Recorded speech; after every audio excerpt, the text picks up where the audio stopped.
We begin our story with Kale on his journey.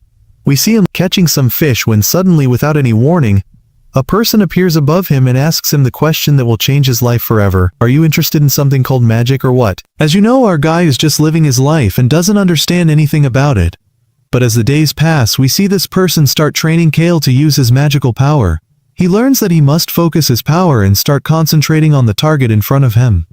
He tells him, "You must prepare yourself because one day you will surely be able to use barrier magic. One day there will surely be innocent people in danger, and you must save them by any means necessary." After preparing the spell, he tells him to take a breath and release it calmly. When Kale starts following the instructions, he manages to execute them and burns the target in front of him. He is extremely excited and thanks his teacher, whose name is, by the way, Addis. They realize that today's spell was a bit difficult because it took him almost the whole day. The teacher, Addis, is a saint. He says, "By the way, teacher, the spell you used today normally takes people a full month to learn." Our guy isn't really interested in this talk and says, "So what? Come on, what's next? I want you to teach me some cool spells, dude." Teacher Addis tells him that's enough for today, and from tomorrow they will continue their training together as he wishes. Kale is about to object, but Addis tells him he shouldn't rush. "You like fishing, right? Let's go fishing together for a bit." After a few moments, we see them sitting in front of the lake fishing. Kale isn't happy with this situation because for him, fishing is very boring and he wants to learn more magic. The teacher starts praising him, saying, "You are truly a talented person. During the period I didn't teach you anything, I was sure you would become a great sorcerer in the future." He starts explaining that there is something called a magic shield that can protect you so you can move forward. But Kale says, "I don't understand you. You keep going in and out of the subject. Why did you even teach me magic?" Just as he is about to answer, the fishing line snaps because it caught a fish. Teacher Addis, being who he is, doesn't know how to handle it, so we see Kale step in to help. Even though you have awesome magic skills, you can't even catch a fish. After a few attempts with the stubborn fish, they finally manage to pull it out, but in the process, both of them fall to the ground. The days pass, and we see Addis begin to teach Kale all the magical spells he can teach him. We see him give him a huge thick book full of spells. So the days pass for them again until the fateful day arrives, the day Kale never imagined he would bid farewell to his teacher. Before leaving, teacher Addis tells him, "Be careful, teacher. If you get the chance to become a royal sorcerer, don't do it." Of course, he doesn't understand why he's saying this and starts asking, "Why did you even teach me magic?" He simply says, "Because it was a debt I owed your mother and it had to be repaid one day." From that moment we see the teacher bidding farewell to his excellent student and deciding to leave him. He walks away. A few years pass like a flash, and we see Kale has grown up and managed to enter the Royal Magic Academy. He is in the library starting to look through the records until he finds the biography of his teacher. We learn that he graduated first in his entire class. He says, "That's to be expected from my teacher, Jumboticha." It didn't stop there for him. No, he became an imperial sorcerer, but unfortunately after that he was exiled from the country, and to this day the reason is unknown. And from here he understands why his teacher was sad when he bid him farewell. If the problem is truly with the imperial court, then I must become an imperial sorcerer and completely change the system. And that's why I must do everything I can, because for me, this is the best way through which I can repay his favor. And suddenly a time skip happens, and we see Kale is in one of the dungeons with a group of adventurers. Their leader starts talking to him and informs him that from today he is expelled. Of course, Kale is shocked when he hears this and says, "What do you mean, man? This is nonsense." But the leader says, "You are expelled from the team as of today. You are expelled." We learn that the person in front of him is actually the crown prince of the kingdom. As for the girl, her name is Lin. As for the third one, his name is Ak. The leader starts talking to him saying, "Wait a minute, shouldn't you explain to me now what your role in the team is?" He says to him, "Wasn't I supposed to support you with my magical power?" He says to him, "God enlighten you. What exactly did you do in the last battle we were in?" He reminds him of the events of the last battle. The crown prince had to fight on the front lines himself. As for Lin, she was using her magical powers to defeat the enemies. As for X, he was the steadfast shield that blocked all the attacks. As for you, all you did was use some enhancement magic. Someone of your level shouldn't be using imperial level magic. He cuts him off and tries to explain what he was doing, but he says, "Shut up, not a word, you are a weak, pitiful person." Lin starts talking to them, saying, "There's no need for us to continue more than this. We should return now. Your words are considered an admission that you are afraid to delve deeper into this dungeon. It's very unwise for us to allow someone like you to join a royal team like ours. We should have discussed your joining the team amongst ourselves first, but our order, being kind-hearted, was the one who included you. And frankly, I'm fed up with clearing dungeons with a pitiful, useless person like you." Then he starts talking to them and says, I heard you excelled in the Magic Academy and through that managed to obtain the rank of Imperial Sorcerer. But in the end you are now incapable of doing anything without the help of others. He says to him, calm down, teacher, let's talk calmly with each other. But he says to him, shut up, what is that beside you? Oh right, he says to him, it's nothing, just a dagger. The Crown Prince draws the dagger from him and says, didn't I tell you before that it's not allowed for commoners like you to hold weapons? Kale confirms that they need it in the advanced floors. The Crown Prince grabs him by the neck and says, as long as you are a member of my team, you cannot carry out anything but my orders.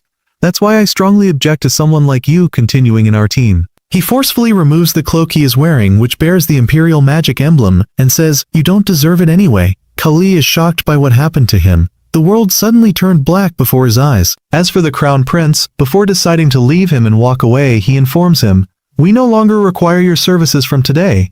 After that, he decides to leave him and walks away. But despite all that happened to him, Kale is still continuing his studies, hoping the situation will change. He learns that in the advanced floors of any dungeon there are anti-magic barriers, so he decides to write a list of the tools they must use to reach the advanced floors. We see him doing all this hoping to rebuild trust between them and have it renewed. The next day my friend Kale goes to the Imperial Palace, but here the guards prevent him from entering altogether. They inform him that from today, he is no longer an Imperial Sorcerer, and his rank has been revoked. You know that commoners cannot enter the royal castle without a royal order. And suddenly, while he is standing there, he sees Lin arriving. She says to him, you're an idiot, man, and you don't understand. You've been expelled from the team permanently.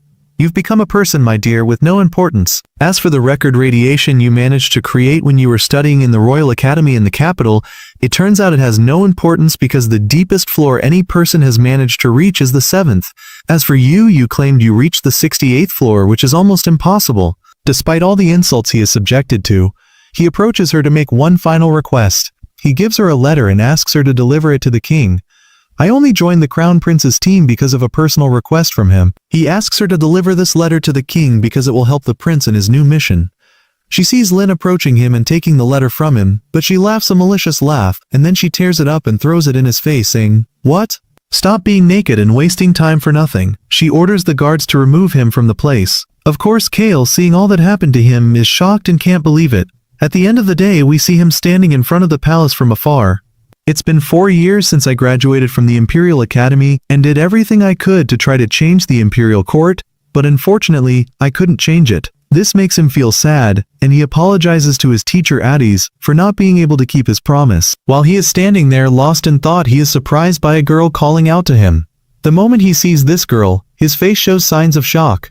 Without any introduction, we see this girl running towards him and hugging him. This girl, my friend, is named Yuri, or they are old friends. They sit and chat with each other for a while. Here, Kale begins to tell her about everything that happened to him recently. We learn that the two haven't met for 4 years. He starts telling her that the moment he saw her, he started telling her his problems. She says to him, you know what, forget about that dirty talk. Anyway, I'll be in the mother city tomorrow. They are still working with the old list that distinguishes between commoners and nobles and all that stuff. It has become useless. He tries to stop her because it might cause her problems as long as she is here like this. She says, I don't care, by the way, there's no one around us anyway. She says to him, look, even though you've been through a tough time, I am very happy. After that, she starts reminding him of the promise he made to himself 4 years ago to rejoin their team again one day. He says to her, yes, I remember that. She says to him, exactly. That's why I came to the capital today, to bring you back and have you join the team again. Suddenly she stands up, stands and extends her hand to him, offering to enter the dungeon together again. Kale is moved by these words and says to her, by the way, I've become unimportant after losing my position. But she says to him, it doesn't matter. All that dirty talk, what really matters to me, is for you to return to the team. I assure you that all the team members have been waiting for this day impatiently. But in case you wanted to keep your position and return to the Imperial Court, no one among us will stand in your way or prevent you. Our friend, hearing these words, is extremely moved, and so he agrees to return with her. She says, I knew you'd return, man. After that, we see Kale starting to remember the memories of the past related to his teacher. He warned me a lot, even if the opportunity arose, not to join the Imperial Court again. Suddenly we see him waking up from sleep. It turns out it was all a dream. On the other hand, in the Imperial capital, specifically with the Crown Prince, news has arrived that Kale left the city 5 days ago and is returning to the northern city. He says he must have run away. I also heard he became an adventurer. The reason Kale joined the team in the first place was that this prince was somewhat curious because of the rumors that he was the best student in the entire history of the academy. That's why he was curious about him and wanted to see him. But in the end it turned out that this paper, we learned that they are now planning to enter one of the very dangerous dungeons, of course.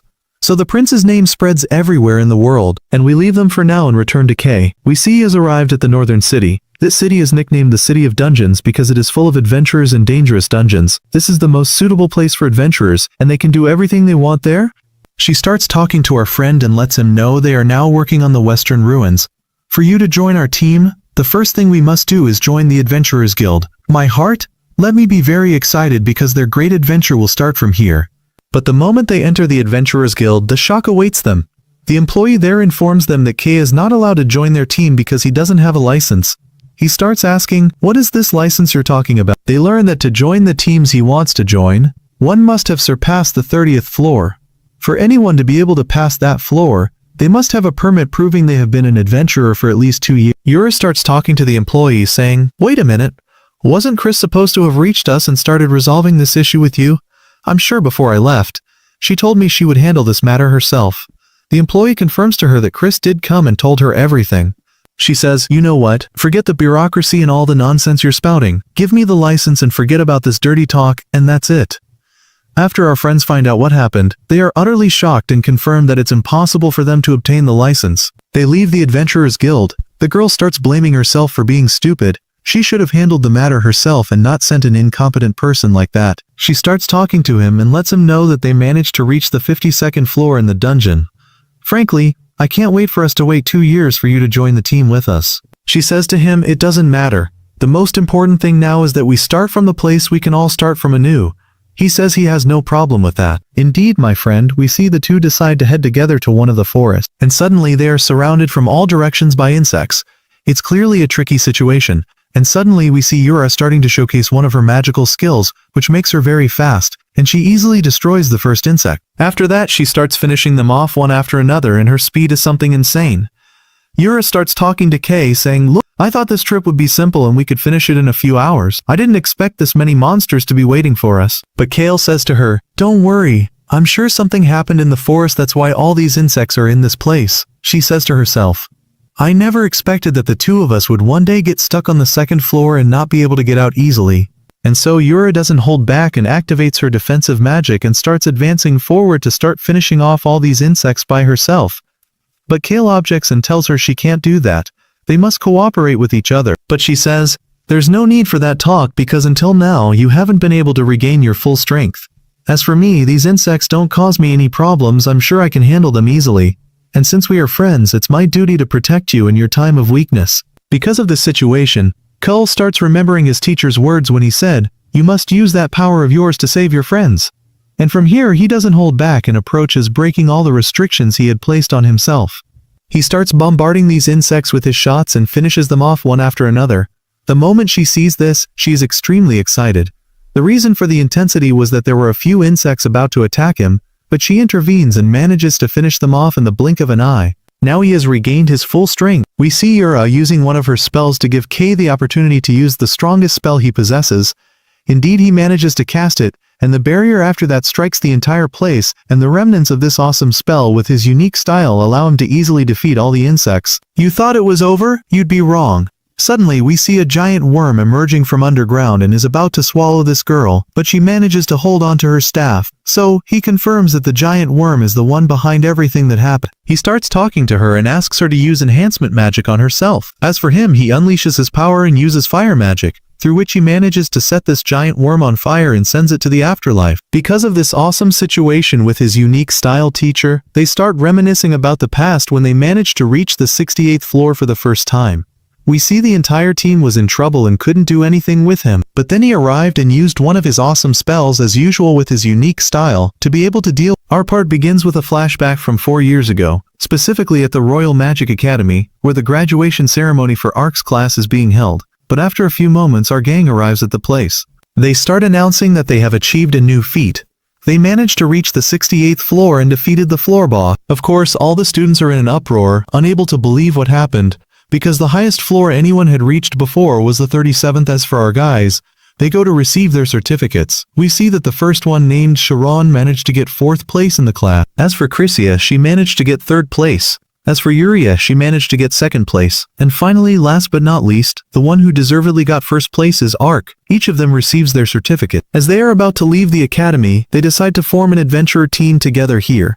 Ark suddenly stops and tells them that he intends to join the Imperial Court. Even though they all wished he would continue with them to form a great team together, they don't stand in his way and tell him he is welcome to rejoin the team anytime, confident that they will have some adventures together someday. Anyway, we cut back to the present day and we see Ark with Yuria drinking in a tavern.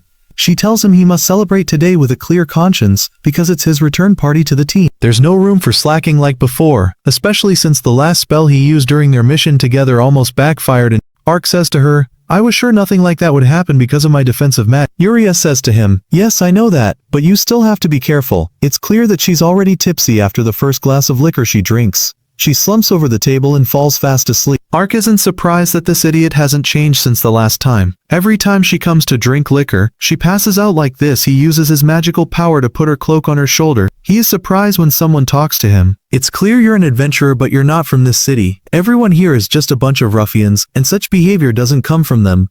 But our friend ignores him and doesn't pay any attention, which makes the man very angry. He says, "You are an impolite person, that's why I'll teach you a lesson myself."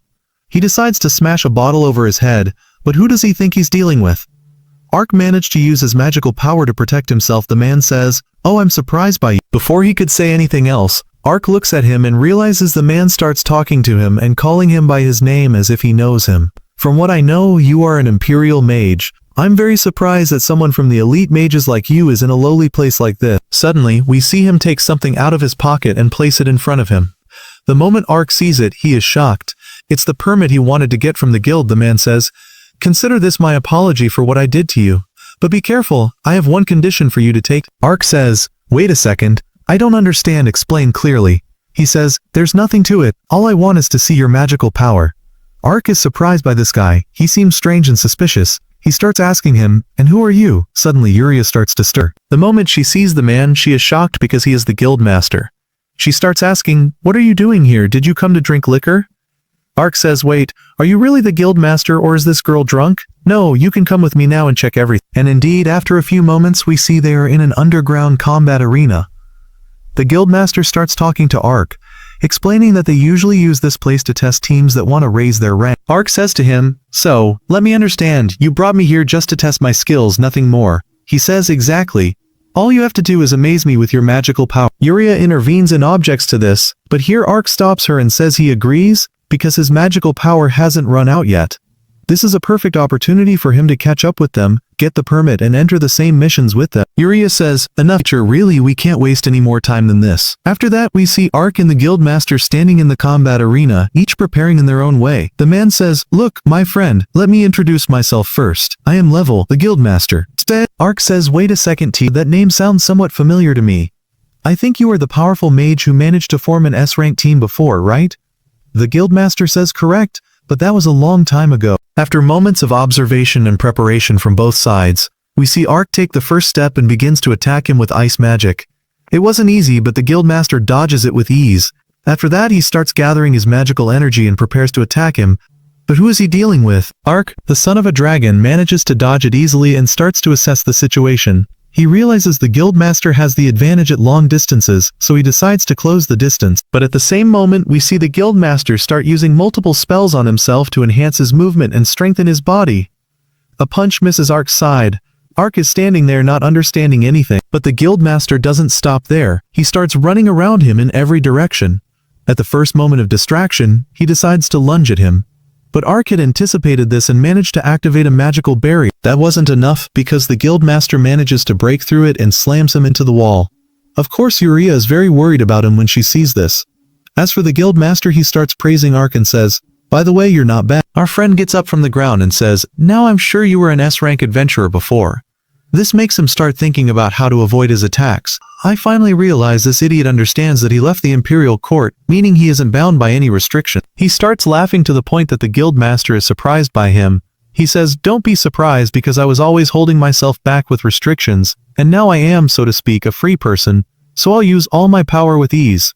The guild master says, great, bring what you've got. Come on. Arc says, it doesn't need that, and starts activating his magical power on his wrists, turning them into a sword. The guild master is taken aback at first. You managed to use a shield, and now you're making a sword. You really are an amazing person and have many things you need to show me later. We see Arc is the one who initiates the attack this time. When the guildmaster tries to attack him, he manages to dodge one of them and blocks the second one. This makes the guildmaster very pleased with him and says, it's over, my friend. I think you can now withstand my attacks. Arc says, yes, I can do that, but it will be difficult. But more important than that, I must know exactly where your attacks are coming from. When the guildmaster decides to lunge at him again, he manages to find the right moment and activates lightning magic, slamming it into him. Not only that, he also decides to strike him directly with the magical sword. And if you think all of this is enough to defeat an S-rank guildmaster, you are mistaken. The guildmaster is standing like a lion and starts talking to him. He says, I'm very amazed that you managed to analyze all the magical attacks in such a short time. It's clear Yuria didn't waste her time with you. Because of that, he decides to use all his power this time, because he has truly started to enjoy the fight with him. After moments of hesitation, he starts to activate his magical artifact, which is a pair of magical gauntlets. He says, come on, my friend, let's play together a bit. Bring everything you've got, come on. After that, he lunges at him and Arc is amazed by his power, which has increased greatly. He is sure that if he hadn't dodged those attacks, he would have been finished. And the guildmaster gets up from the ground and says, no, I don't want you to bring out more quickly. I want to enjoy myself with you a bit. Arc says to him, give. At that, he attacks him with lightning, but all of this is useless because the guild master absorbs it with ease, to the point that he closes in on him and lands a direct punch on him. If he hadn't been able to block it with his shield magic, he would have been beaten to a pulp by now. The guild master says, don't get cocky. Why on purpose? You won't succeed in this test as long as you keep running away from me. After that, he starts activating his gauntlet. Here, Yuria realizes the situation and starts warning Arc, telling him that the gauntlets the guildmaster possesses allow him to use healing magic. Meaning, if they don't stop him now, he will regain all his power, and after that, he won't be able to do anything against him. Because of that, Arc tries not to allow him to heal himself and closes in to attack him with consecutive strikes, but despite all this, it doesn't affect the guildmaster in any way. He says, don't get cocky. If you continue in the same manner, you won't be able to do anything to me. But when he also tries to lunge at him, Arc seizes the opportunity and lands a solid blow on his body. This makes him furious, and he starts attacking him as well. This time, Arc is aware of the dangerous situation because if he takes a direct hit, he probably won't be able to continue fighting. He starts dodging them one after the other. After the guildmaster manages to get close to him and was about to land one on his head, we see that Arc manages to block it with his arm. This is the perfect opportunity for him, and he decides to thrust his sword into his body. All of this is useless because the guildmaster is furious and lands a blow on his head so powerful that it shakes the entire place. Of course, Arc isn't easy. The moment the dust clears, he appears from behind it and decides to attack him and deliver a fatal blow. But unfortunately, the staff he was holding breaks. As a result, his magical power completely collapses and he falls to the ground unconscious. Here, Yuria approaches him to see what will happen to him and realizes that he has reached his limits. As for the guildmaster, he was about to announce his decision, but someone intervenes. Yuria says, wait, what's wrong with you, you lowlife? What were you doing just now? You were enjoying yourselves. I can't believe an S-rank adventurer like you was forced to use his strongest techniques, barely able to fight this trash thrown on the ground. But the guildmaster says to her, what are you talking about? Shut up. I already considered him to have passed the test from the beginning. But the whole point was, I just wanted to play with him a little. He can take his permit with all ease and enter the dungeons you're entering with you. After that, we see Rim approaches Arc and says, did you hear, my friend? You won the bet. Wait a second. You look like you're in a coma and can't hear anything I'm saying to you. After that, they take him to the guild so he can start resting. After Rim talks with Yuria, he finds out that Arc had been suffering in the royal court all this time. Before this fool wakes up, I want to know from you everything he went through. She says, that's a long story that takes a long time to explain. The guildmaster intervenes and starts mocking them. He says, I heard that this trash was expelled from the team he was in. He says yes, because those wretched people don't allow any commoner to be in the royal court. The most important thing to them is trivial things like lineage and status. I'm sure if I were in his place, I would have gone crazy from the first day. He is surprised that Arc was able to endure all that talk for 4 years alone. Meanwhile, Yuria is looking at him for no reason. He starts getting angry at her. What is it? I don't have any reason other than that I agree with the opinion you're saying. What are they fighting with each other? We see a guild employee hits him on the head. She starts calling for the guildmaster and informs him that a disaster has happened and she needs him with her now. She doesn't know he is here with them in the room, so he hits her on the head and takes her from her mouth and tells them to leave. Before he leaves, he warns him not to go near the liquor because if he drinks it, it will have a bad effect on him. He ignores his words and isn't interested and goes to drink the liquor he wants. After that, he starts talking with Yuria. He says, "Look, I have enough time and I want to hear Ark's story from beginning to end." After she tells him about all the injustice he faced, he says, "What do you mean? What was he doing? He was entertaining the crown prince. And on top of that, he wasn't allowed to carry magic on any mission. He was forced to carry their bags." "What kind of nonsense are they talking about?" she says. "That's what happened. And besides, I am also as angry as you are. Not only that, they said the support magic that you said he possesses is useless." He is shocked. "Wait a second, what support magic? He wasn't using support magic before?" She says, "Just as you heard, he was forced to learn this magic from the beginning by himself, even though he has no talent for this type of magic." She says, "Look, teacher, regardless of anything, I am very happy for you now. His defense magic has become great, you'll see." He isn't interested in all this talk, and every time he starts thinking about what happened to his friend, he becomes furious. After a few moments, we see Ark finally begins to wake up from the coma he was in. He starts asking them where they are and what they are doing exactly. Yuria reassures him that they are at the guild. After that, she takes out the permit for him and congratulates him on managing to obtain it. He says, "Awesome, perfect. So now I'm allowed to enter the dungeons with you as you." But Rim says, "Wait, that's not it. Before anything, we must take revenge." Of course, these two are on the same page with their story. He doesn't understand what he's talking about. "The first thing we must do is storm the private palace of that son of a.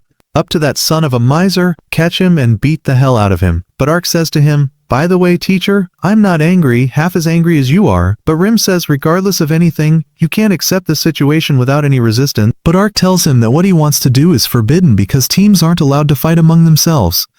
After that, he approaches him and says, "Look, teacher, you have to let go of all this and we should start enjoying our adventure to the fullest. This will be the most suitable revenge against the crown prince. Who else?" He starts thinking about his words and says, "You are right. We must indeed become the strongest adventurers present here in the world.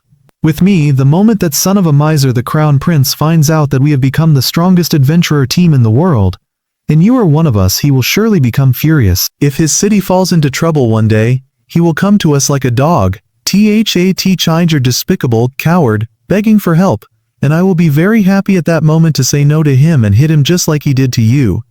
Ark says, "Done, I'm with you, teacher. The idea of us becoming the strongest adventurers in the world next to you is better than me just being angry at the crown prince. And after that, we leave them for now, my friend." We go to another scene also at the same guild, but we see that he is literally bruised all over from the guild master. That girl is from a team that is all S rank. And since he is now standing in a problem, the rest of the members of my team are all in a predicament. Immediately, we see the guildmaster convenes an emergency meeting for most of the members present here. He says, "Look guys, the first thing they must do is assemble a rescue team to go save the rest of Krista's team." He starts giving them important rescue details. This team is currently trapped on the 64th floor. The pressure is very high, and not just anyone can enter it. On the other side, we have Ark, who is sitting there, and is surprised when a girl arrives to see him. The moment he sees her, he is surprised. Yes, it's her, Krishia, his friend who was with him at the same institute. He starts asking her about her condition, but she says, "Be quiet, I'm supposed to ask about you. You look completely battered. Are you really that bad? Since there's a meeting happening right now at the guild, why didn't you go with them?" "No, it's because they requested all the adventurers here at the guild who are from rank A and above, and I'm basically an outsider to them. Our friend is completely battered." We see she starts channeling her magical power and begins to heal all his wounds. After she finishes, she says, "Look, I won't ask you where you've been all this time or what you were doing. If something is bothering you, you can talk to me as much as you want." Ark says to her with all honesty, "Until now I haven't been able to get rid of the restrictions I acquired in the royal palace, and that's what still makes me feel afraid. I know the adventurers here aren't like the nobles, but in the beginning and the end I still feel like a stranger to them." But Krishia approaches him and says, "Don't worry, teacher, we are with you." Suddenly we see the rest of the gang arrives to them. He starts talking to them, informing them that they have an urgent matter on the burner. To go to the western dungeon to rescue an S-rank team that is currently trapped on the 64th floor. Now the goal is for them to reach the team trapped on the 64th floor of the dungeon. If they were going down the normal way, it would have been impossible for them to arrive in time. But luckily they have something that will make the mission much easier. This thing was given to them by the guild master and it's called the dungeon core. This is a magical tool that lets you skip the bosses on the previous floors up to the specific floor where the core was found. This is the very core that Christina brought back with her, meaning they can use it to easily open the path up to the 64th floor. But despite this, they must remain very cautious. The boss of the 64th floor is known to be a monster like a zombie, meaning half alive and half dead. Therefore, they will rely primarily on Alec to kill it with his offensive magic. That's why the whole team tells him to conserve his energy as much as possible until they face the boss. But Alec asks them, sounding a bit worried, "So does that mean I won't participate with you in the fight?" Orange told him with full confidence, "Yes, that's the best solution. We can't risk you or deplete your energy, and we don't want it to run out before the real battle." After that, the team used a teleportation spell and instantly moved to the 64th floor. As soon as they arrived, they were surprised by a group of skeletons suddenly emerging towards them. Orange rushed forward quickly and began to skillfully thrust his spear into them without hesitation. Yura shouted, "Wait a moment, Orange! I need to be close to you to cast a protective shield for you." But he didn't really need it, judging by the way he was fighting. Meanwhile, Alec and Krisa were walking calmly behind them in the dungeon. Alec said to her, surprised, "I didn't know Orange had a relic piece like Levio's." Krisa told him, "It's not something that serious. It's a spear with 2 enchantments. One makes it extremely sharp and the other makes it unbreakable." She looked at him and said, laughing, "But this type of weapon is more than enough for someone like Orange." After a while, the fight became boring because Orange was finishing off all the enemies by himself before anyone else could even move. Alec said to him, "Do you want me to help you a little? It looks way too easy like this." Orange quickly replied, "Let me finish off these insects by myself. This is my task." Alec and Krisa continued on their way, but suddenly Alec felt something strange. Something was following them in the darkness. He quickly turned around, extended his hand, and unleashed a powerful lightning bolt in the direction he sensed. The others stopped abruptly and asked him, "What's wrong?" Alec said to them, "I felt something was behind me just now, but I can't see it." Orange didn't doubt his words for a moment and said, "Okay, try to pinpoint exactly where and how close it is." Alec closed his eyes for a moment and said, "I can't see it, but I feel it's right in front of me. Exactly." At that moment, he raised his sword, gathered mana energy, and struck forcefully in front. The sword touched something, and at that moment the creature was revealed, a soul reaper emerging. Orange laughed and said loudly, "Clearly your senses are still as sharp as ever, hero."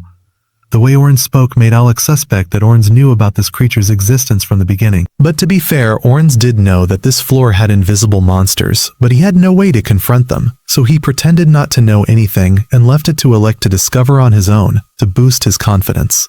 He never received appreciation or trust when he worked as a royal court mage, so the feeling now that the team truly believes in him made him happy for the first time in a long time. But as he finished off the Soul Reaper, he shouted, "But that doesn't mean what you did was right." Krisa and Yura stood embarrassed and said, "We're sorry. We knew there were invisible monsters, but it was Orn's idea. We wanted to see how you would handle it on your own." Krisa laughed and said, "If you're going to yell, yell at Orns, not at us." She then looked at Orns and said sharply, "We need to talk about this as soon as we get back." Then she added, "Let's focus on the mission now and save the team we came for." The team continued their descent and found themselves in a wide corridor full of skeletons, much more than before. Orange smiled enthusiastically and said, "Great, this challenge is my size." Yura quickly said, "We're on a rescue mission, not in a tournament. Calm down a bit." But of course Orange doesn't like to listen when he smells a fight. He shouted, "All of you stay back, this fight is mine." This time Alec refused to leave him alone and said, "I won't let you be reckless again," and joined the fight with him. Yura began using spells to enhance their energy and attack to help them. At first the two were striking the skeletons with incredible speed, but they completely forgot that Yura is weak in combat and doesn't know how to defend herself. One of the skeletons was about to attack her from behind, but luckily Krisa approached and shot an arrow at the last moment, saving her. At that moment Alec apologized to them and said, "I won't take a risk like that again. All of you stay behind me." He stood in front of them and began gathering a strong magical energy. The air around him began to crackle with lightning, and the sound of the energy was terrifying. Alec said in a loud voice, "Everyone behind me," and used his great lightning skill. In an instant, a massive wave of lightning bolts descended, wiping out all the skeletons from the ground. After calm returned, Orange said, laughing, "Now we can continue without anyone holding us up." But before they moved, Orange looked at Alec. "By the way, why do you always use that lightning spell?" he asked, puzzled. "I remember when we were in the academy, you used many different spells and didn't rely on just one type like this." Alec was silent for a moment, remembering when he was in the royal court and the crown prince was always reckless, charging into dungeons without a plan. He was always forced to intervene to save him. He said to himself, from the sheer number of times I had to act quickly, I got used to using lightning because it's the fastest spell to save anyone in any situation. At that moment, they heard a terrifying sound coming from the end of the corridor, a strange sound full of death energy. Yura said fearfully, that sound must be from the floor's boss. Yura said in a tense voice, we need to hurry. Maybe the team upstairs is still alive. Orange said to her, okay, I'll go ahead of you. I'm the fastest among you. And Yura raised her staff and said, all right, I'll cast a speed spell on all of you. In an instant, their bodies glowed with a blue light and they felt a strange lightness. Orange shot forward like an arrow, with the rest running after him with all their energy. Alec, while running, looked at Orange and said with admiration, no matter how many times I see his speed, it remains terrifying, especially when Yura enhances his speed magic. After a while they caught up to him but were surprised to find Orange not fighting. He was sitting on the edge of a rocky cliff, looking down as if watching a movie. Alec approached him and looked down. He saw a man running with a huge monster chasing him from behind. The man was screaming, save me, Orange, help me before it eats me. But Orange was standing there annoyed and it didn't seem like he intended to help. Alec asked him, what's happening? Orange told him, that's a guy named Loki. He's the one we're trying to save. He works as the support for the team we came to rescue. He continued his speech, laughing. Frankly, his personality is annoying and no one likes him. The people with him are good, but he gets on everyone's nerves. Loki from below screamed, if you die, I'll haunt you in your dreams every night, Orange. Orange replied, teasing him, I don't care what you do after you die. Suddenly Loki tripped and fell to the ground. Alex screamed, we need to help him quickly. The monster is about to attack him. But Krisa raised her hand and said calmly, wait, this is normal. It's his fighting style. Alec looked puzzled and was about to ask, but the monster stepped its foot on a magic circle carved on the ground. Instantly fire ignited from beneath it and a pillar of fire struck it in the stomach. Alec looked on in amazement and said, so Loki had set a trap beforehand. Orin said with a smile, yes, that guy is a genius with tricks, even if his personality is irritating. Krisa said, he's indeed unbearable, but on the battlefield he's very clever. The monster started moving again, stepping on more magic circles. With each step a trap exploded. Alex saw that every time it fell into the same trap. Loki was standing there laughing at it like a madman, saying, you idiot, you fall for the same trap every time. After a while the traps ran out and the monster was still alive and well. Then the monster prepared to attack Loki and burn him with a single strike. But before the strike could reach him, Alec, Orange, and Krisa descended at the right moment and saved him. Orange grabbed him by his clothes and pulled him away while the others tried to distract the monster. The monster tried to strike Alec. Alec quickly created a protective shield in front of him, so the strike bounced back and hit the monster. But then the monster turned and ran towards Orange and Loki. The monster seemed to want revenge on Loki, of course, because of all the traps he had set for him. Orange knew he couldn't face the monster while holding Loki, so he threw him into the air towards Krisa and said, take care of him. Yura said to Krisa, take him and get up on the rock quickly. Keep him safe. Krisa said, okay, leave the rest to me, and grabbed him and helped him climb up. Orange then said, now I can fight for real. He looked at Yura and said, prepare all your enhancements for me. I want the maximum possible power. Yura began chanting many spells and the air around her became filled with glowing magical circles. She sent all the energy to Orange. Immediately Orange tightened his grip on his spear and lightning descended on him like an energy shield. He shot like an arrow towards the monster, flipped in the air and easily dodged the first strike. Then he thrust his spear under the monster's. The strike was powerful, but unfortunately it wasn't enough to take it down. The monster kicked him with its leg, sending Orange flying through the air, and he fell to the ground with force. Yura ran to him in fear and checked on him, saying, are you? Before he could answer, the monster raised its leg, about to stomp on them. Yura immediately created a shield to block its attack, and they enclosed themselves in a shield to protect. The monster kept pounding on the shield with its leg. Its leg was very heavy and the shield shook violently with each hit, close to breaking. Yura said, frightened, I can't hold on much longer, Alec. And she said to him, finish it off quick. At that moment Loki, who was watching, saw the scene and was astonished. Is this the legendary mage we've been hearing about? He got very excited and said, I have to see with my own eyes how he fights. Alec was standing, concentrating intensely, and many magic circles began to appear around him. Loki was shocked and said, he's preparing more than 20 spells at the same time. They say anyone who can manage 5 spells is called a genius. Alec knew the monster felt the real danger. The monster began to scream and move quickly to attack him before he could complete his spells. But Orange stood in front of it and said, you shall not pass. He raised his spear and blocked the strike, buying Alec the time he needed. After 1 second, Alec opened his eyes and said in a loud voice, Lightning storm. In an instant, dozens of lightning bolts fell like rain on the monster's body. Then he gathered all the energy into one huge circle and delivered the final blow. A concentrated lightning bolt descended from the sky like a death ray, but the monster jumped at the last moment and managed to dodge part of it. The explosion shook the entire corridor and smoke filled the place. Alec quickly said, "Be careful, it's going to attack again." Orange called out to Krisa and said, "Help us." Krisa raised her bow and fired the arrow rain spell. A cloud of arrows descended above the monster, hindering its movement. Yura seized the moment and threw a magical spell to immobilize the monster. Orange shouted, "It's my turn," and jumped very high into the air and thrust his spear into the monster's brain with all his might. Even though Orange pierced the monster's brain with his spear, the monster was still alive. It raised its huge arm and began preparing for a new attack. Everyone tensed up and Yura screamed, "Watch out, Alec!" The monster launched a huge fireball towards Alec, but Alec stood his ground calmly and said, "Good, I was waiting for this moment." He raised his staff and said in a steady voice, "Spell reflection." In an instant, the attack bounced off him and returned in the same direction with doubled force. The monster was caught off guard and couldn't dodge. The fireball exploded on it, and the entire area around it exploded. The explosion was enormous. Smoke cleared. The monster was completely charred and could barely stand. At that time, Orange jumped down from above with speed and struck it with his spear with all his force, splitting the monster's brain in half. Everyone stood Krisa said, "Finally, we finished it off." Alec wiped the sweat from his forehead and smiled. "Yes, the mission is accomplished." The monster fell to the ground and the light emanating from it disappeared completely. Yura looked around the place and said, "I hope the second team is okay." Loki came down from above, happy, and said in a loud voice, "Bravo to you, heroes. That fight was a masterpiece, especially the genius Mage." He said to him with a smile of admiration, "I've heard a lot about you, Mage of the Kingdom. They say you once defeated a Hydra beast with a single Alec laughed and said calmly, "I was the Mage of the Kingdom, but not anymore." Loki, of course, was surprised and said, "How? Are the people there crazy or what? To let someone of your talent go?" Alec just gave a simple smile. But Loki continued and said, "I didn't expect anyone to save me, but my team is still below facing the second boss." Orange was surprised and said, "There's a second boss?"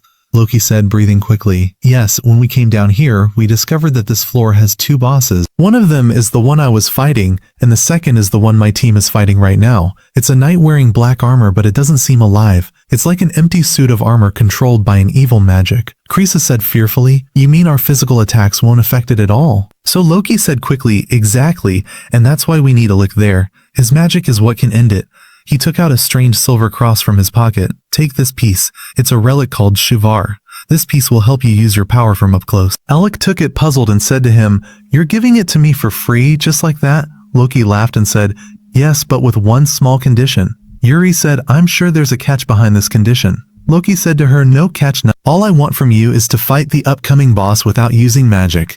Everyone was shocked and said in one voice, "You want a mage to fight without magic? How?" Loki said to them, "Just listen to me. That monster is definitely expecting you to attack it with magical spells. If you do the opposite and attack it in a different way, you will subdue it completely." Orange laughed and said, "You really are crazy, Loki, but you might be right in what you said." Alec looked at them and said with a smile, "Let's give it a try." So I wonder what... Then we return to the prince who expelled Alec from his team, and we see him and his friends running, chased inside the dungeon by two jackal-like monsters. The prince doesn't understand how this is happening, as he has never faced a problem like this before. He ordered Lin to use magic and wipe them out immediately. She tried right away, but for some reason, her magic isn't working now. The prince called her useless and decided to cut down the monsters himself. But as soon as he turned and tried to strike with his sword, he was countered, fell to the ground, and couldn't do anything. Lin and the knight immediately lifted the prince from the ground. This after he failed to defeat them, and they started running towards the exit. The prince, while they were running, kept thinking about what mistake he made and why he couldn't defeat them, saying his strikes were much stronger before. He then reached a conclusion and felt that he became weak from the moment he kicked Alec out of his team and expelled him, owed him. Yet, instead of admitting that Alec added strength to the team, he thought stupidly and said that Alec placed a curse on them to make them weak, and thus he would be able to take revenge on them after they expelled him. After they left the dungeon, the prince decided to go to one of the kingdom's sorcerers to see if he was cursed or not. He indeed went to a sorcerer named Fogan, who performed a quick check and confirmed that there was no curse on him. At that moment, the prince was surprised and in disbelief, saying it was impossible that he would face difficulty clearing the 30th floor if Alec hadn't cursed him. But Fogan knew there was an anti-magic field below on the 30th floor, so he told the prince he probably felt weaker because his support magic wasn't working. The prince mocked him, saying all support magic is trash and only relied upon by cowards like Alec. Fogan tried to remain calm in the face of the prince's nonsense, but was surprised that Alec hadn't warned the prince about the anti-magic field earlier, since he was the legendary student who reached the 68th floor. The prince kept laughing and said, "I've never seen anyone weaker or more despicable than Alec in my life before, and his reaching the 68th floor is just a rumor spread among the commoners." Fogan then didn't bother to reply to him, saying there's no cure for the prince's foolish arrogance.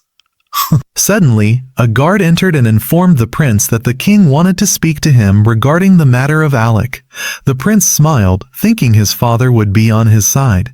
But as soon as he arrived, the king began telling him a story about Deeth. He told him that Deeth was the court sorcerer, and he exiled him years ago, always describing him as foolish and stupid. One day he stood before me and said, "If you don't change your way of treating the commoners and the court sorcerers, a great calamity will befall the kingdom soon." The prince spoke up and said, he deserved the exile. How could a noble speak to the king in such a terrible way? But the king replied, the story didn't stop there. After his exile and being stripped of his noble title, he went to the Magic Academy and silenced his critics with his amazing skills. He graduated top of his class. Even though he could have done anything with his fame and power, he foolishly returned to the kingdom again and worked as a court sorcerer for the kingdom and the palace once more. During his work, he always told the king that the commoners are not worthless and that he must change his treatment of them until he disappeared a year ago. The king didn't pay much attention to his words at the time, but recently he started thinking and said, perhaps he was right. That's why he ordered the prince to go down and explore the dungeon. He wants to see if nobles are truly inherently better than commoners. And obviously, judging by the prince's condition, it seems he was completely wrong. The king said, perhaps it's time to change the policy of discrimination against commoners. From now on, the king decided to employ the talented regardless of their origin. The prince was shocked and said, this would be a disgrace to the family name if we decide that commoners can be in the same position as us. At that moment, the king admitted that he was the one who raised him on this idea, but change must happen now. The prince tried to argue that mingling with commoners like Alec only brings bad luck, citing his current situation as proof.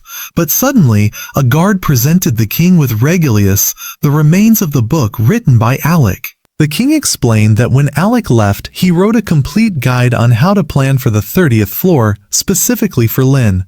Unfortunately, he tore up this book before reading it and knowing its value. The prince couldn't believe what he was hearing. He told his father he was tired, left him, and walked away.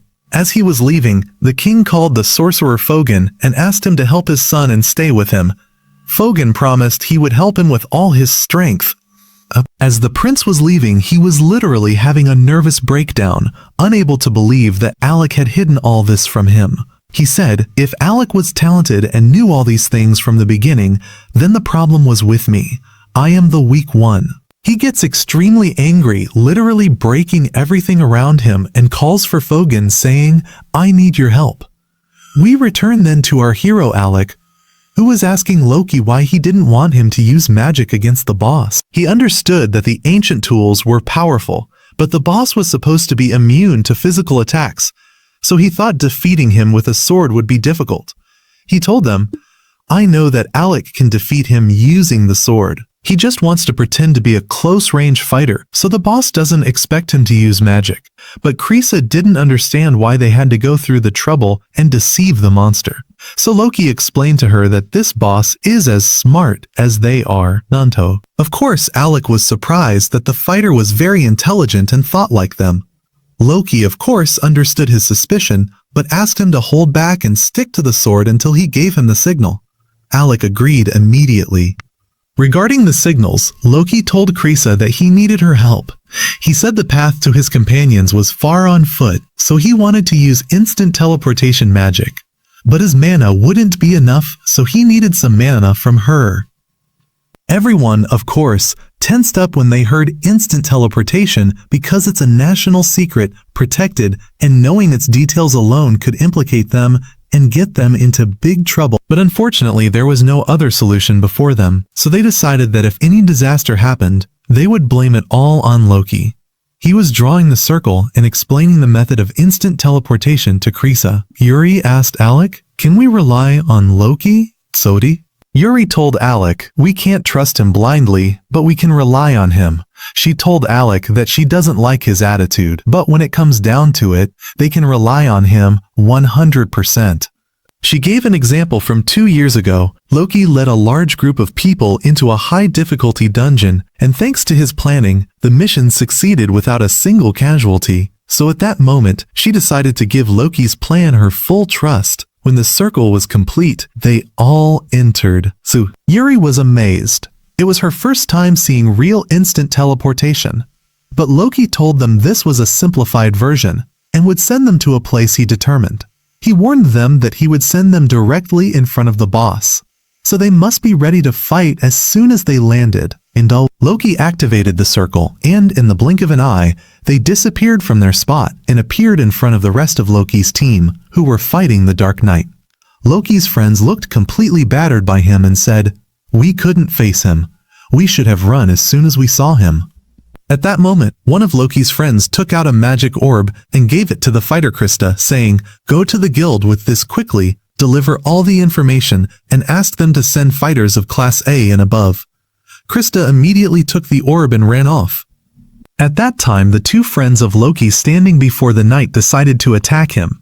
One of them attacked with a sword, but the knight blocked her attack. The other attacked him with magical fireballs, but they had no effect on him. Then we see Ornest attacking him immediately without hesitation. He was excited. When he clashed with him, he was surprised by his great strength and was very happy about it. At the same time, Alec appeared from behind him and tried to strike him with a sword, but the Dark Knight jumped and dodged the attack. Alec was surprised that he had very fast reflexes. After that, we see the Dark Knight get angry at them and charge to fight them. At that time, Loki and Krisa arrived to help Ryo Marble and keep their distance from the battlefield. We see Yuri standing far away, constantly encouraging them to defeat the Dark Knight, but they were surprised that the knight's armor was insanely tough. However, that didn't matter to Ornest. He decided to attack him with all ferocity. As soon as he thrust his spear at the knight jumped into the air. Ornest said to him, "You pulled that move before, but I won't let you escape this time." He thrust his spear into the knight's clothing to pin him down, and Alec appeared from behind him while he was in the air, and with one strike of the sword severed the knight's neck. Of course, Alec and Ornest thought they had managed to finish him off, but things are never that simple. The knight stood up again and started moving towards them once more. They realized he was an undead monster like a zombie, and understood that the monster they killed earlier was his horse. Suddenly, Alec was shocked that the monster disappeared from in front of them, and they didn't know where he went. But when he looked up, he found the knight attacking him with his sword. He blocked his strike with great difficulty and was surprised that he had become stronger and faster than before, meaning he was hiding his strength, and the fight now would be much harder than before.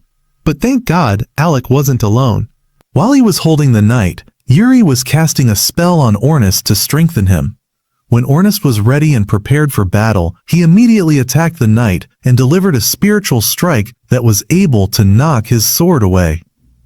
He asked Alec to attack, and Alec immediately attacked him and delivered a powerful blow that sent him flying far away. Alec literally couldn't believe the toughness of his armor, saying if it weren't for the ancient tool that transformed into a sword that he got from Loki, any other sword would have shattered into pieces when he struck him.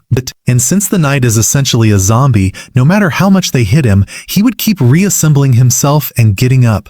And indeed, his head returned to his body, and he let out a powerful roar that literally pierced their ears and disoriented everyone. After that, he suddenly appeared in front of Alec and delivered a powerful blow that sent him flying. But before he hit the wall, Yuri immediately caught up to him and created a barrier to cushion the impact. She ran to check on him. He told her he was fine. He hadn't expected the knight to know such combat skills. If it weren't for her barrier, he would have been literally dead. At that moment, he asked Loki, "How much longer do I have to hold the sword?" Loki was still preparing and told Alec he needed 5 more minutes. Alec said it's easier said than done and told him he only had 3 healing potions left. At that time, Ornest was fighting the knight and was barely holding on. He went and called out to Alec, saying, "Stop being lazy and come help me. I'm getting chopped up right now." At that moment, Yuri told them to run to help him. But Loki called Yuri and said, "I need you to help me." She told Alec to run alone and gave Ornest a healing potion, then entered the battlefield in his place. The two of them kept fighting him, trying to waste time until the 5 minutes Loki asked for were up. Just before the Dark Knight could attack them with a powerful strike to finish them off, the 5 minutes Loki requested ended. Loki activated a giant magic circle and smiled a hateful smile. The knight became tense and charged at Loki, cutting his chest. This was exactly what Loki wanted. It turned out this scene was an illusion, and the giant circle was a trick to lure the knight into a trap. Ice began forming under the knight's feet, and the real Loki was watching from the top of the tower. Ornus stepped on a teleportation trap prepared by Loki and Krisa. They teleported immediately behind the knight, and delivered a powerful blow from behind, knocking him to the ground. At that moment they asked Marble to finish him off. She indeed decided to attack him with her sword, but the Dark Knight dodged the strike at the last moment. It turned out this was also part of the plan. Loki had set another ice trap waiting for the knight. The knight realized that Loki was the mastermind behind all the traps, so he rushed to the tower to finish him off. Loki immediately drew a magical sword to block his attack, but they all knew Loki was weak in using a sword. At that moment, Yuri used the strengthening spell on Loki to enable him to withstand the fight, but his body wasn't used to the strain and was barely holding together. After that, Yuri used the triple seal skill to bind the knight. Indeed, many iron chains came out and managed to bind him. But the knight raised his hand and delivered a powerful blow to Loki, knocking him off the tower. As Loki was falling, he called out to Alec and said, "The opportunity is suitable for you now to finish him off." He told Alec, "Everything is in your hands now." Alec immediately looked at him and said, "Count on me." The look in his eyes was full of revenge. Will he be able? Alec beginning to draw a large magic circle, creating circles of magic around the knight. Loki was amazed because this was even more than what he had used against the second boss. But after all the fighting he had done, Kalec's body began to collapse from the pressure. He started feeling tired because Kalec had used a very large amount of his mana and performed a very complex. But he tried to pull himself together again, stand up again, and use the electric spell to defeat him. Although the spell caused massive damage to the knight, he was still able to move and began to free himself from the binding magic that Yuri had placed on him. Yuri was doing her utmost to try and restrain him to prevent him from freeing himself, but at this rate, he was about to break free at any moment, so she tells Kalec to finish him off quickly, saying she can't hold on any longer. But of course talking is easier than doing, because his body was on the verge of collapsing, and it was the second time in one day he was using a spell of that power. If anyone else were in Kalec's place and used all that mana, they would have been long dead. But at that moment, we see Kalec refusing to give up because he has reasons to fight for. He begins to prepare for one of his most powerful spells, the Lightning Dragon spell. As soon as the dragon formed, Kalec launched it towards the knight. The dragon flew at him, and the moment it touched him, the knight literally vaporized and was eliminated. The battle was decided in Kalec's favor. After the danger ended, Kalec fell to the ground from extreme exhaustion and fatigue. He started joking with himself, saying that having comrades to rely on makes a huge difference in times of danger. Yuri came and told him the truth, that they were the ones who had been relying on him the whole time, because they couldn't have defeated the knight without him. Ornus was happy that Kalec had finally returned to his usual strength. Regarding the bet, Kalec remembered the bet they made before the fight, that the first one to faint would have to do a challenge. He said that since he actually fell a little while ago, it was his turn. But since it was after the fight ended, Ornus decided to cancel the challenge and told Kalec that he is now forbidden from hiding anything from them, and if any is bothering him, he can talk to any one of them. Later, Ryo came and thanked Ake and the others for their help. Krista also wanted to thank Ake but in her own way, and she kissed Yuri on the cheek. Yuri was shocked then. Krista asked Kalik if next time he would like to go down any dungeon with her, but Yuri cut her off and said that Kalik is their mage and isn't available to help any other team. She said that Team Rikoma owes Kalik a lot, so leader Ryo offered to write a recommendation for Kalik. Kalik was surprised by the recommendation topic. Loki began to explain to him that to be promoted to S rank, a recommendation must be written for you, and this recommendation must be approved by an S rank team along with the guildmaster. After your great effort in the battle, the guildmaster would never be able to refuse our recommendation. After that, Kalik collected the Knight's Stone, and thus the mission to save Rikoma was completed flawlessly. When they returned to the guild, the employee bowed to Kalik for the mission's success, and told him he would be trending in the guild these days. She asked if he had rested after the big battle, and said that Kalik was in the best condition. She handed him his reward, and he was about to leave, but the guildmaster stopped him before he exited and said he has a visitor from the kingdom of Galan. Kalik was surprised because he no longer had any business in the kingdom now, but he decided to meet him. He found Fogan waiting. Among all the people he had dealt with in the palace, Fogan was completely different from them because he was a respectable man. That's why Kalik welcomed him when he saw him. Fogan asked him, "Were you trying to get Prince Regilius killed, especially since you didn't warn him that he was too weak to enter the dungeon alone?" Kalik replied calmly, "Do you think he would have listened to me if I had warned him?" Fogan then understood that Kalik was right and that the prince would never have listened to him. Fogan expressed his dissatisfaction with his current job, especially after Kalik's expulsion from the kingdom, feeling that his current job was a waste of time. Then Kalik asked him, "So have you now been appointed as the replacement mage for Regilius's team?" Fogan said, "You could call it that, but I want to tell you the truth. My job now is essentially a babysitter because the prince always acts like a child and insists on having his own." He told Kalik that after Kalik left, Regilius tried to challenge the 30th floor alone and was badly injured. Fogan wanted to teach him a lesson from what happened, but Regilius refused to take responsibility and asked Fogan to bring him here to face Kalik. Kalik was surprised and said, "So Regilius is in the city right now?" Fogan confirmed that he was present downstairs in the underground training arena. Kalik didn't expect to see him again but saw it as a chance to close the matter for good. So instead of ignoring him, he decided to go down and face him. As they were going down, Fogan told him that the only good thing about the prince is that he never gives up his pride, but Fogan personally didn't understand why the nobles were so insistent on proving their superiority over commoners and felt it was a waste of time. Kalik told Fogan, "You are also considered a noble, right?" Fogan said, "I was never interested in titles. I just want to live my life my way, that's all." When they reached the arena, they found Regilius standing in the middle. When Regilius saw Kalik, he was astonished. The first thing he said was, "The king intends to change the kingdom's management method, but I personally disagree. Out of respect for my father, I will overlook this matter for now." These words gave Kalik hope that Regilius might be convinced by his father's words one day. But Regilius continued, saying he still couldn't stand hearing advice from commoners like Kalik. Kalik told him, "If you had listened to my advice, you would be in a better state than this." Sensing that he still wouldn't understand his words, Kalik said, "You know what? I don't want to waste time with you." He told him, "You've lived 15 years always hearing that you are above commoners in everything, so of course you can't comprehend now that a commoner might surpass you. Anything trying to prove this you immediately disbelieve and call it lies." Then Regilius got angry, drew his weapon, and demanded to duel Kalik, asking Fogan to be a witness to the fight. Immediately Regilius attacked Kalik, forcing Kalik to defend himself with his magic staff. He was surprised because Regilius was using daggers instead of a long sword. Years ago, when Regilius was choosing his weapon, Kalik had advised him to use daggers because his body was too small for a long sword. Back then, Regilius ignored the advice and now he was fighting with daggers. But just changing weapons didn't make him better. Kalik landed a side blow and Regilius fell on his face.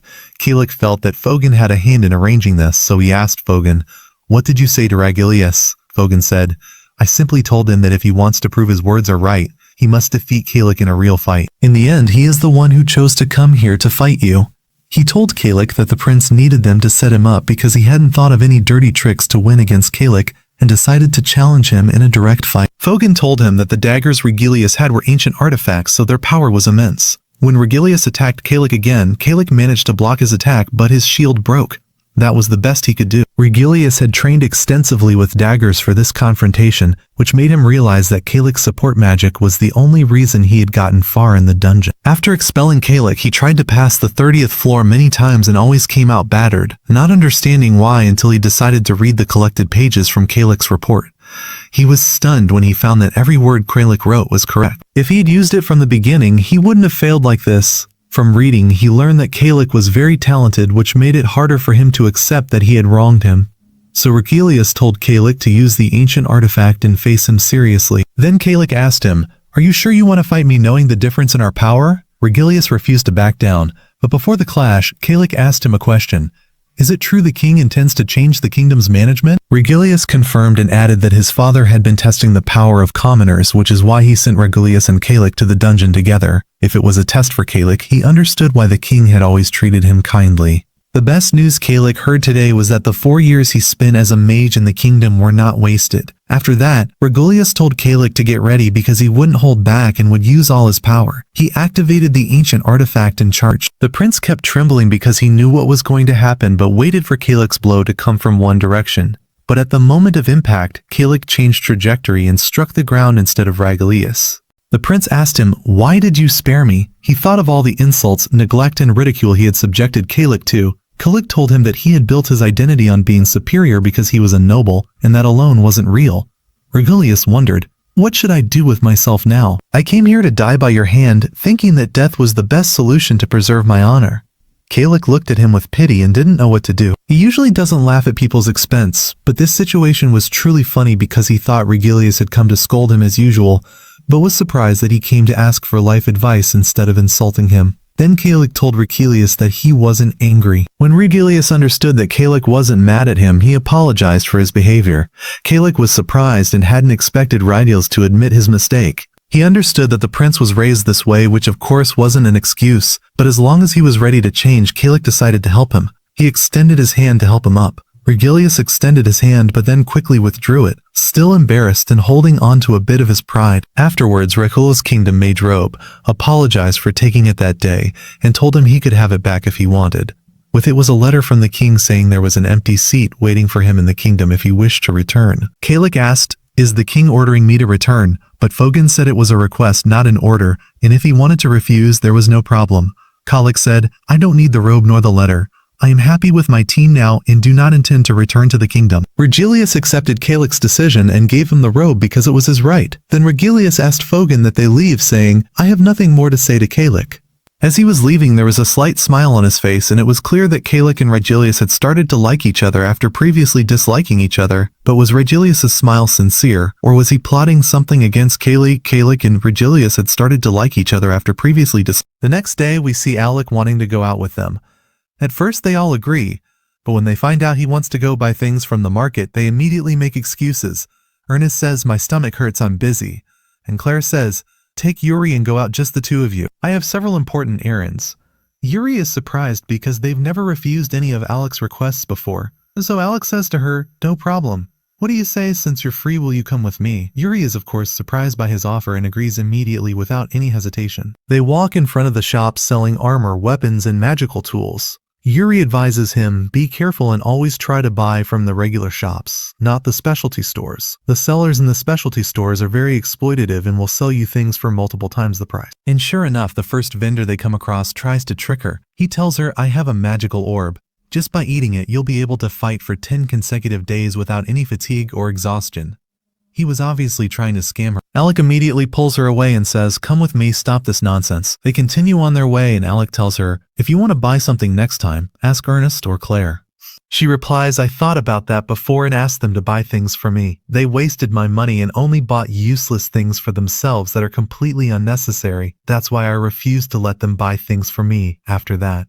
Then she tells him, "I'm happy you came back to us and joined our team." She says, "Let's rest a bit and have a drink." While they are sitting, Alec starts asking her, why does Ernest hate Luke so much that he doesn't like to deal with him? So she tells him, "I'll tell you about the reason for the disagreement. The problem started before Ernest obtained the relic weapon he fights with." She tells him, "You know Ernest is always reckless in his fighting and doesn't care about anyone. The thing he cares about most is his weapon. He always cleans it and takes care of it, and he never likes to change it. Even back when we were in the academy, we offered to buy him a new weapon, but he refused, saying, 'There's no need to buy a new weapon since mine is still working perfectly.'" She tells him, "About 2 years ago, we were in a dungeon finishing a mission. Suddenly we heard a distress call from Luke's team. As soon as we went, Ernest rushed in and attacked the monster and kept fighting it. But during the fight, he got injured while protecting one of Luke's team members. That injury made him angry and made him finish off the dungeon boss and kill it. Afterward, we tried to check on him, but he told us, "Don't worry, the injury is minor and doesn't hurt." But it turned out later that he was lying to us because he was walking tired and very exhausted. Luke was carrying him the whole way, and during their journey, Ernest's weapon kept hitting Luke in the head until Luke got annoyed with the weapon. Thinking it was finally over, he decided to get rid of it and threw it far away. Of course, this upset Ernest greatly, and ever since then, he's held a grudge against Luke, and the two of them are never on good terms. So Alec understands the reason for the strife between them.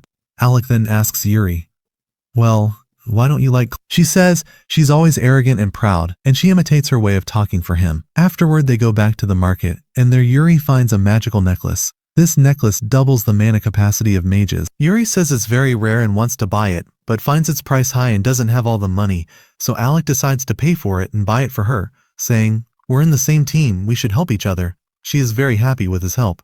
After that, they go to eat, then go to the library. Later at night, they watch the city from a high place, and the view is absolutely wonderful and impresses Alec. Afterwards, Yuri says to him, "I have an important question for you." She says, "When I met you the last time and offered for you to join our team, I felt you weren't really willing to be with us, but you were forced to agree so you wouldn't upset me. So, do you actually like being with us and want to stay in the team?" He says to her, "At first I was hesitant, but after I saw the ambition in Ernest and that he wants to be the strongest adventurer in the world, and after spending many adventures with you all, I became very attached to you and loved the idea of continuing with you. Truly, my life now is with you." He tells her, "I don't regret my decision to be with you in the team here at all." Yuri is very happy with his words and says to him, "Since I'm the team leader, I won't allow you to ever leave. You will stay with us for." He says to her, "Since you're the leader, there's something that's been bothering me for a while." Yuri thinks he wants to confess his love for her and that he has a crush on her. But he shocks her and says, "I lost my bet with Ernest last time, and I don't know how to handle it." He says, "Since you're the team leader, you have to make him forgive me this time." She gets angry at him, upset, and starts arguing with him. The next morning, we find Alex sleeping. Suddenly, Ernest arrives, wakes him up in an annoying way, and says, "Wake up, that's enough sleep. Strong adventurers shouldn't sleep too much. They have to wake up early." He wants to train with him. He knows Alec wastes his time reading magic books and says, "Find something useful to do." They start fighting each other. Ernest is, as usual, very excited and fired up. He tells Alec, "It's impossible for you to beat me in physical and hand-to-hand combat. At best, you can only beat me using magic." Yuri notices that Ernest is overly excited and might hurt Alec, so she tells him, but Claire says to her, "It's none of your business." Alec will know how to deal with him well. The fight between them continues for a very long time until Ernest manages to break Alec's sword and defeats him. Afterwards he says, "What do you say we use our real weapons?" and immediately summons his legendary spear, preparing to attack Alec. But Yuri immediately intervenes and stops him, saying, "You've taken this way too far, you can't use real weapons during training." Then the annoying Luke arrives and says to them, "Wow, you're up early in training." He tells them, "My team and I achieved S rank." They feel he's mocking them and decide to leave him and go. But he says, "I'm not mocking you. My team and I were promoted to S rank," and he shows them the guild certificate. Of course, they all go crazy and want to know how his team got promoted. Then Krista and Ryo arrive and start hitting Luke, telling him, "Stop your provocations." They tell them your team has also been promoted to S rank by order of Commander Fizzle. At that moment, Krista says to Alec, "You can now enter the legendary dungeon." She tells him the legendary dungeon has a very high danger level, perhaps higher than the level 65 dungeon. Rial says to him afterwards before leaving, "Anytime you face difficulty, we are ready to help you, just like you helped us last time." Then Yuri and Claire say to them, "What do you say we celebrate the occasion since both teams got promoted to S rank?" And indeed they decide to celebrate, but they refuse to let Luke be present at the celebration because he's too annoying. So they gather together at night and start celebrating their promotion. As usual, Ernest drinks until he's completely out of it. Afterwards, he threatens Alec and says, "From now on, you will stay with us and will never ever leave our team." They keep drinking and celebrating until late at night. Of course, after the party, Yuri looks completely out of it, so Alec carries her to take her home. But before they leave, the employee Misha comes running and urgently asks Claire to come help, because there's an injured adventurer inside the guild with a serious injury. When she enters the guild and treats him, Misha thanks her for her help. But she is surprised to find many wounded and injured people and doesn't know the cause of these injuries. She starts thinking the injuries are due to a monster attack, but Misha tells her the monsters have nothing to do with it. These injuries are from human adventurers like us. Claire is of course surprised when she hears them. Misha tells her there's a criminal group attacking adventurers calling themselves the Shadow Guild. Then Fizzle, the guildmaster, arrives and asks for Claire's help. When she goes to enter his room, she finds an S-rank adventurer who is seriously injured. This adventurer is named Olivia, and she was also attacked by the adventurers of the Shadow Guild. When Claire looks at the wounds on her body, she notices that the wounds are from knife strikes, meaning the one who attacked her was a high-ranked duelist. She feels her breathing is weak and is about to use healing magic to treat her, but immediately Olivia grabs her hand and says, "Who are you? Why am I here?" Claire tells her, "You are now in the Adventurers Guild, and you're here with me so I can help you." Olivia doesn't remember anything at all. But when Claire tells her she was attacked by the Shadow Guild, she becomes very upset, keeps cursing someone, and seems to want revenge. She asks Claire to heal her quickly so she can go finish him. But Claire tells her, "Your body is completely exhausted. It's impossible for you to fight in this condition." Olivia argues with her and grabs her by the clothes, but Claire of course is proud and arrogant and refuses to heal her unless she lets go. So Olivia apologizes to her, and immediately Claire starts healing her. She notices that her body has many old wounds as well, and it's clear she has fought many battles. Claire thinks, "I wonder who could have hurt her." She's a strong adventurer who has fought many battles and emerged victorious.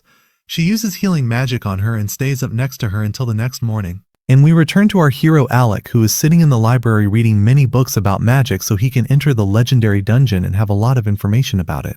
Suddenly he finds a young boy sitting in front of him. The boy says, "So you're Alec?" Alec is surprised that he knows his name. Yes, the young boy says, "I've been waiting for a long time." He says, "I'm hungry now. Let's go sit somewhere else and talk." When they go to sit in a restaurant, the boy literally finishes 5 drinks by himself. Alex still doesn't understand what this boy wants from him. Afterwards, he introduces himself, and we learn that the young boy's name is Lorge, and he is also an S-rank adventurer. He says to Alec, "I'm here with you to study you as a type of fighter." He tells him in the end, "You are the ideal substitute I've been looking for," and offers to Alec that he join his team. Alec, of course, hears this and is shocked. I wonder what the story is with this adventurer. The next day, Claire goes to check on Olivia. As soon as she enters her room, she finds her training. Strangely, the guild master Fizzle is sitting in front of her. Claire yells at him, "How can you let her train when you know she's tired?" He replies, "I swear I tried to stop her all morning, but she's stubborn and doesn't listen to me at all.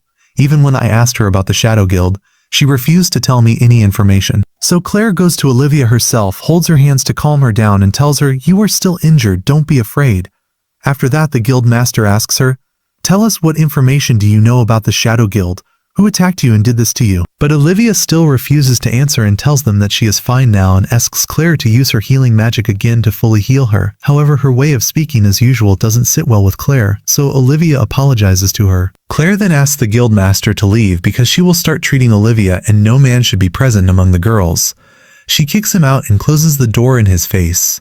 While treating Olivia, Olivia asks her, "Don't you want to know what happened to me?" Claire says, "Since you refused to answer from the beginning, I won't pressure you and I'll leave you alone.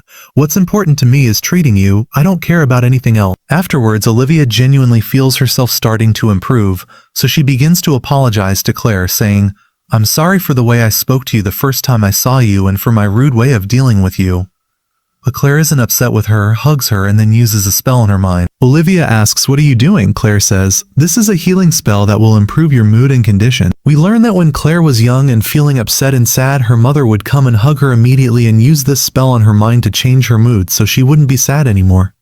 Afterwards, Olivia says to Claire, "Make us 2 cups of tea." When Claire makes the tea for her, Olivia says, "Why don't you go get us some food to eat while we drink tea?" As soon as Claire leaves, we are surprised to see Olivia putting something in the tea. Then we cut to him, likely Calc or the main character, telling Ernest and Yuri about the adventurer Lorg who offered him to join his team. Ernest says to him, "It's obvious he tricked you with his young appearance, making you think he's still a child. He looks like a small kid because he is actually a dwarf." We learn that Lorg offered to join their team to go down to the last level of the dungeon and defeat the boss on the final level. After that, they would focus on searching for members of the Shadow Guild and take revenge on them for what they did to the adventurers. Lorg tells him, "We found out you are strong, so you will help us clear the dungeon quick." He takes out the magic stone from the last level they reached and gives it to him as a gift to persuade him to join them. But Ernest gets very upset that he offered to leave their team and join them, taking the magic stone from him. Ernest says, "Let's go find that dwarf kid and teach him some manners. How dare he ask you to leave us and join them?" On their way, the guild employee, who always seems to bring nothing but bad news, comes to them and says, "Hurry, Claire is in a very big problem and needs help." When they go to see her, they are surprised to find her walking weakly, unable to move properly. She tells them Olivia put a sedative in my tea to escape from me and go to the dungeon alone. Ernest says to her, "What's the problem? Let her go." Claire says to him, "How can I let her go when she is still tired and the wounds on her body haven't healed yet? At this level, she won't be able to fight at all." Ernest says to her, "Since when are you so kind and care about members of other teams?" He says, "We have no relation with anyone, let's just focus on our own team." Claire says, "What made me want to help her is that she was betrayed, and that's the thing I hate the most in my life." She tells him, even though she is a ranks fighter, she suffered serious injuries from a very strong fighter. In her condition, if she decides to challenge him again, it's very likely he will finish her further off and kill. She says to him, "I think it's our duty as adventurers to protect anyone in danger." Then she leaves them and goes to search for Olivia. But as soon as she exits the guild door, she is surprised to find him, Calc and Yuri standing at the door ready to go with her to search for Olivia. They say to her, "You are one of our team and we can't abandon you for any reason." She looks at Ernest and teases him, "What hero changed your mind? Weren't you saying you didn't want to come with us?" He keeps yelling at her, grabs her by the head and says, "Let's finish this mission of you." He says, "Since the dungeon we're going to is full of strong monsters, I will definitely enjoy fighting there." They indeed arrive in front of the dungeon and Ernest is excited as usual that he will meet strong monsters inside. Yuri tells them that this dungeon is like a maze full of instant teleportation magic. Suddenly they hear a voice saying, "You must be careful and never separate from each other, because this maze is full of traps." We learn that this is the adventurer Marble who came to go with them. When Yuri asks her, "What are you doing here?" she tells them, "I heard from the guild that Olivia went while she was tired and sick, so I decided to go help her. But it seems I arrived late." Of course, when she sees him, Calc, she gets excited and is happy to see him again. She approaches him and says, "I'm happy to go on a mission with you now because I want to watch your external fire magic." But of course, Yuri, when she sees her interacting with him like that, gets angry and says to her, "This is not the time for flirting, honey. We are in a big problem right now." Ernest here is surprised and says, "The strange thing is that the members of Olivia's team always do missions separately and no one helps the other." Marble tells him, "Olivia has always been a very cold warrior. She joined our team just to get a permit to enter any dungeon." But she tells them, in truth, she is very kind. She remembers the old days when she was training. Marble was very impressed with her sword skills and always asked her to teach her, but Olivia always refused and requested to always be alone. So Marble said to her, "Aren't we friends?" Olivia said, "I joined your team just so I could have a permit to enter any dungeon." Marble was very happy and said to her, "This way I'll be able to enter any dungeon with you and learn from your sword skills while you fight monsters." We return from the flashback and see Marble saying, "Even though every time I told her I would go on a mission with her, she always went alone and never took me with." Marble tells them, "I feel now that she is suffering alone inside the dungeon because her injury is very serious and hasn't improved yet." She asks them to help her quickly and try to find her before she faces danger alone inside the dungeon. Calc says to her, "Don't worry, leave this matter to us. We will be able to reach her quickly and save her." Afterwards, Ernest throws the magic bracelet and says, "Wear it on your hand so if we get separated in the dungeon, we can find each other's location." Before they enter, they ask Yuri as their leader to start saying the motivational words that encourage them before they enter any new mission. As soon as they enter, Claire begins to activate the instant teleportation spell she learned from Loki. Yuri tells them that she must concentrate while casting the spell because this dungeon is like a maze, and if we get separated, we will be able to meet again quickly using these gates. But Ernest says, "I gave Calc the bracelet for his hand, and I will be able to reach him quickly if he gets lost from us. That spell is unnecessary." Claire immediately gets angry and kicks him very hard, literally sending him flying away. While Ernest is falling unconscious, a strange spell appears beneath him and Calc realizes it's a trap. When he runs to catch up with him, the same spell is cast on him and they both disappear. Suddenly, Calc opens his eyes and finds himself facing very strong monsters like boars. They immediately start attacking him, but Calc immediately uses his lightning magic and manages to eliminate a large group of them. Suddenly, a monster appears behind him and is about to attack him immediately, but it gets hit by an arrow and dies. We learn that it was Claire who killed it and managed to reach Calc and locate him through the bracelet he is wearing on his hand, which he got from Ernest. He asks her about Yuri and Ernest and says, "Let's go catch up with them quickly." She says, "Don't worry so much, they are also fine and together right now.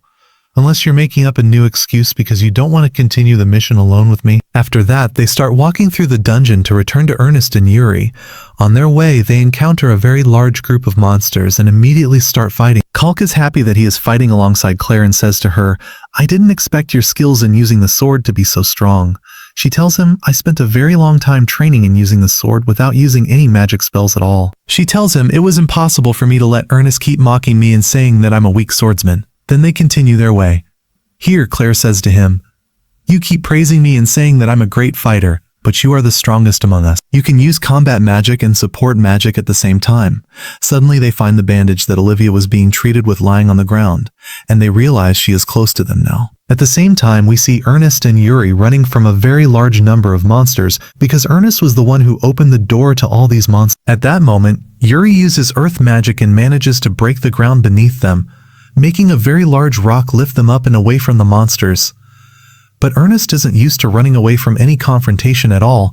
He immediately takes out his weapon and charges at them. Yuri immediately uses support magic on him, and Ernest with great force flies at them and literally finishes them all off, and the head of their leader flies off. When the monsters see their leader's head has been cut off, they immediately get scared and run away. After the battle, Yuri says, God bless, you turned out to be so awesome and ghost-like. Ernest says to her, do you think Calc and Claire are okay, or did something happen to them? She says, of course they are fine. Have you forgotten Calc's strength? Suddenly they stop in front of the maze monster and find that this monster is killed, turned to stone, and shows no signs of being killed by magic. Yuri says, is it possible he was killed with just one strike?